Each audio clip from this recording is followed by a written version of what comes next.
Hi, WhiskyJason here. My very first English video. I've already done over 200 German videos where I'm known as Whisky aus der Sicht eines Amerikaners. Translated into English, it would be whiskey from the viewpoint of an American. And I'm an American, but yet I've lived in Germany now for almost 30 some years. And this is my very first English video because so far I've basically made videos or created videos that were already in English, but this is the first video that will be in English about this Dingle batch number 1 first small batch release. I haven't found anything else online, so I decided to make this video also, not just in German, but in English. In Ireland, we need to wait 4 years in order for whiskey to be called whiskey, Whiskey. And on December 1st, 2012 was the very, very first time that in Dingle, that is in the southwest corner of Ireland, a purpose-built building was created for the production of whiskey. The first building over 100 years where a new company was started to create whiskey in Ireland, which is great because that was basically the kickoff of the Irish Revolution of whiskey. And since then, I think there's 14, 15, 16 different distilleries that have now started up or in the process of starting up. And within the next years, they will also produce real whiskey that 4-year-old. Dingle was the first one, and I have a bottle here. Online, there's certain groups, and there's a closed group for whiskey in Germany, and a friend of mine was in Ireland, was in Cork, and he found the bottle, and he was so generous to give me a sample. The sample should have been 10 or 100 milliliters. His family had a little bit too much fun with the bottle, and that's all that's left. I'm very, very thankful that something was left. So, this was an old sawmill in Dingle. My wife and I were in Dingle a few years ago. We saw some dolphins there. We went for a little boat trip, a beautiful, beautiful area of Ireland, right above the Ring of Kerry. Excellent, excellent place. And in 2012, basically, there were just 4 different distilleries in all of Ireland. There was in Middleton, which is by Cork. There we have our Jamesons, the Powers, the Paddies are produced there. Then we have Bushmills way up in the north in Northern Ireland, about an hour's drive north west of Belfast by the Giant's Causeway. I visited a distillery, excellent thing to do. And there was Cooley's, which was sold. Mr. Teeling used the money to create his own distillery in Dublin today. Very, very, very nice place to go in Dublin. And of course, there was Kilbeggan. Also a different distillery produced. Here it says actually the Cooley Distillery in Riverstown. Very good stuff. Those 4 were the only, and now we have Dingle as well as many, many others, and it was just an honor for me to be able to taste this. So, a man named Oliver Hughes, unfortunately he died the last summer, and his company was the Porterhouse Brewing Company. They started up the Dingle Distillery, and they wanted to have a product from Ireland all their own. This is non-chilled filtered, 3 triple distilled, very, very good stuff. In the year 2016, we have the 100th anniversary of the Rebellion of Ireland. And when we look at this bottle here, we see on the back that there's actually a picture, a painting from Liam O'Neill of the 1916 uprising, the rebellion. Dingle has produced for the last couple of years gin and vodka. Very nice bottles, by the way. And this whiskey actually won the gold medal of Irish Whiskey 2016. They have, and I'm looking forward to the future here, sherry casks filled and waiting. They have port wine casks filled and waiting. And so we're going to see many different expressions from the Dingle Distillery. This was the first release, and there was 7,500 bottles filled with 46.5% ABV. And at least in Ireland is where you could buy them. They sold for around 65 euros. And there were also an additional 500 bottles, barrel proof, cask strength of 60.7 proof, and they were sold for 120 euros per bottle. I'm fairly certain that no one I know of would have gotten a cask strength bourbon fill bottle because they were just collector's items. Of the 7,500 bottles that were in the first batch, I was lucky enough just to get a sample because they produce basically just 2 casks of alcohol a day. So in the very, very first month of December 2012, back then, if you take a look at 30 days, they actually just produced 60 casks worth of bourbon, which is, I'm sorry, bourbon. I'm sorry, I do mostly bourbon, of Irish whiskey. So they have here also, I'll fill up my little glass. Very, very nice little glass, I think. And one little thing I'd like to mention before I come to the tasting, we have there 3 copper still pots, copper pot stills. These were designed by John C. McDougall.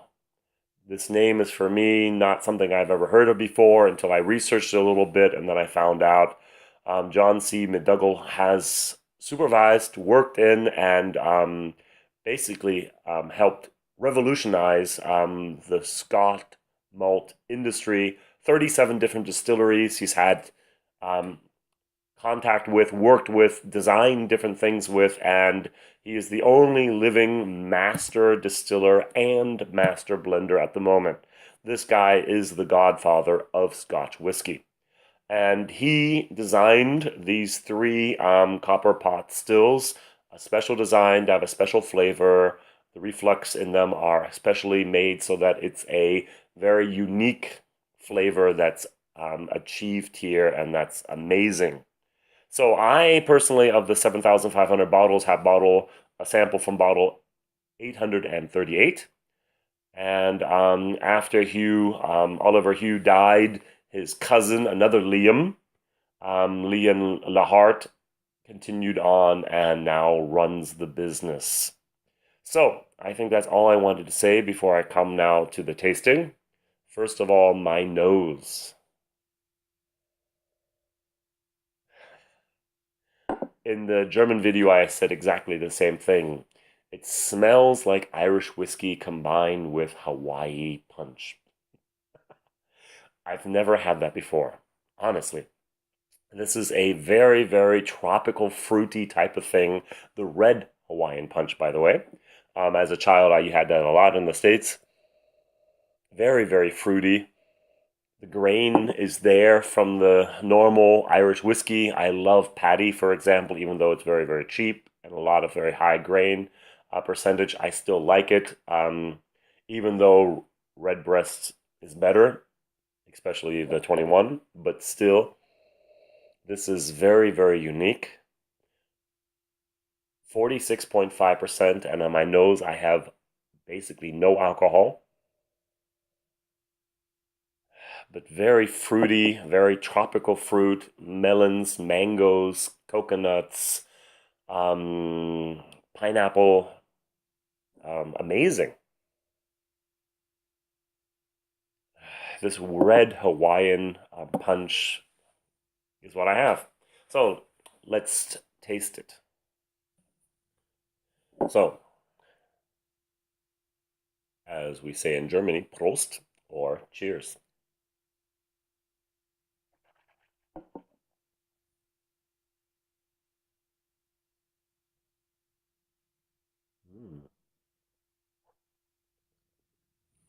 Very, very sweet at the beginning. Not bourbon sweet, Irish whiskey sweet. And then there's this whole collection worth of tropical fruit. And then on top of that, we have the alcohol. It's hot, pepper. A white type of pepper, but not too much. It's very, very well combined, well integrated. Also, the aftertaste is long, fruity, tropical. Nice. I know this is not the best description ever of whiskey, but that's what I have in my mouth at the beginning. If you take a look at the color, it's it's not very dark. If you take a normal bourbon, I'm just going to pick down here over here I have my bourbons, a sample of, I don't know what this is. Oh, this is a Willet. Ooh, nice. You can see that there's a major difference between the colors here. But it's not supposed to be a bourbon. It's not a first fill cask. It's a bourbon cask. It's been used once before, been sent over then to Ireland, been reassembled, and then for the last 4 years, basically, they've had here this whiskey stored and aged, and now we get to taste it. I like it. I'm going to go more. Sometimes people say that there's different seasons for different whiskeys, and I'm more towards it's a little bit more floral type, and therefore I'm going to go more for a spring whiskey. Mm.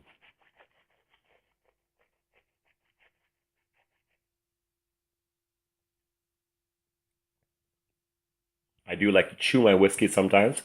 I swish and then I chew.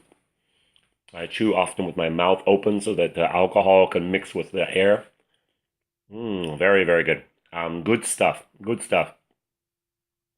It's not as mellow as most Americans like to have, but it has a certain bite, which is very characteristic for Irish whiskey. A little bit sweet, a little bit tropical. I still have the Hawaiian punch in there. I don't know. I think also a little bit Capri Sun. There were certain Capri Suns that had this a little bit of a tropical taste. Very, very good. I like that. Other people might not like it, but for me, it's very, very nice taste. Even afterwards, it's a long, long taste. Enjoyable. And the nose,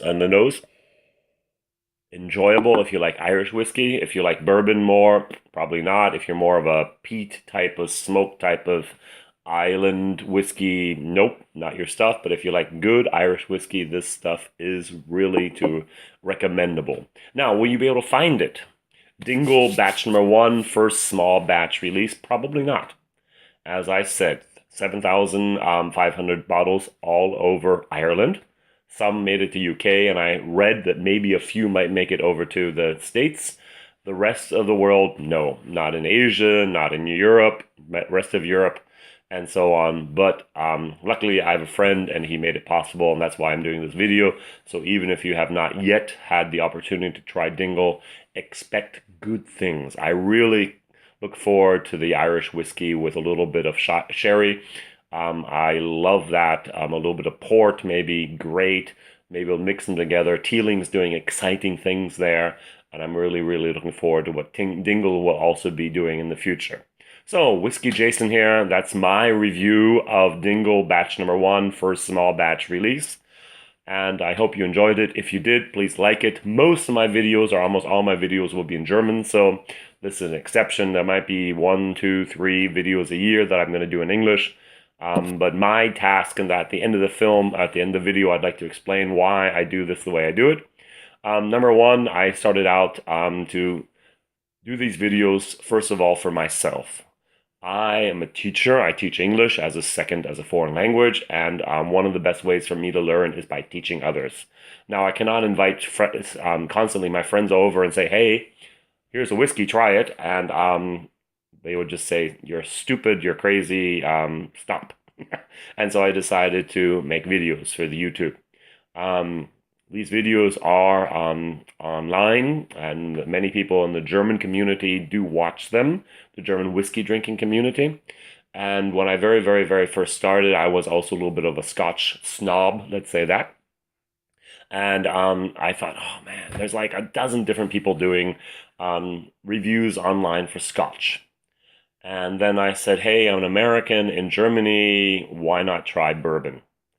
And there's not a single person, I couldn't find a single person tasting bourbon online in German explaining it. and therefore that became my mission. I've tested about over 200 different, or I've made over 200 different videos so far in German with mainly bourbons. There's been about 20 Irish whiskeys included in there, Jameson and so on. I'm going to move on to Ireland probably in the next few months and test 50, 60 different Irish whiskeys there, because hardly anyone does those types of whiskey tastings online in German. Then I'm going to actually move on to German whiskey and do that, because there's hardly anyone doing that as well. And then I'm going to move on to Sweden, great Swedish whiskeys out there. Move on over to Japan. Now we have some people doing Japanese whiskeys also, and other places in Europe, in France and Switzerland and Italy and wherever else I can find my whiskeys. And then finally, maybe in the year 2018 is my plan to go back up and finally taste those whiskeys from Scotland that everyone else is doing online. I think that I'll have a big enough audience that they can actually respect and also learn something from me after I've proven that I've covered the spectrum of world whiskeys out there. And finally, I can make my way to the granddaddy of whiskey, single malt. So that's my plan. That's my channel. That's what I do. And thank you very much for watching. Vielleicht, if you have German-speaking friends, you can recommend my channel.